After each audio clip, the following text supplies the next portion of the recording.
Crédit Agricole, toute une banque pour vous.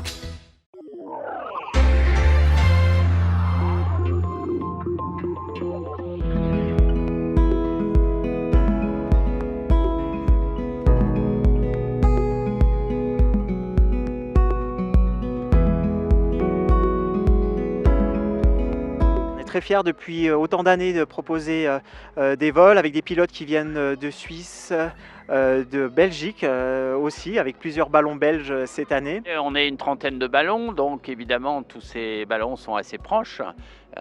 Donc c'est surtout par rapport à la sécurité et qu'il n'y ait aucun télescopage de ces ballons, et entre autres surtout entre les nacelles et les enveloppes, c'est là où ça pourrait être effectivement dangereux.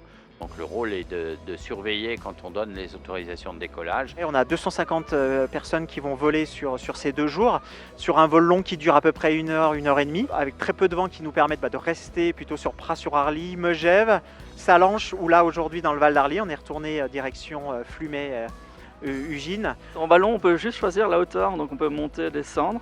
Et alors on se dirige avec les courants d'air, les courants aériens locaux ici. Et moi avec ma montgolfière, j'ai fait tous les coins de France, même d'Europe ou encore d'autres pays, donc on se connaît un peu tous. Il faut savoir que le monde de la montgolfière, c'est à peu près 1000 pilotes pour 400 montgolfières. On sait qu'on a une quantité de gaz qui nous permet de voler 2 heures à 2 heures et demie. Donc ensuite, c'est de faire un vol d'1 heure à 1 heure et demie et se poser safe avec une marge de gaz suffisante pour atterrir. L'air, c'est un fluide.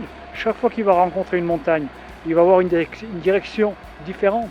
Donc c'est l'anticipation par rapport au vol de plaine. En plaine, avant il est assez directionnel. Une montgolfière, c'est l'inconnu à chaque fois. On sait d'où on décolle, on se pose, on ne sait pas. C'était votre reportage Savoie News avec le Crédit Agricole des Savoies.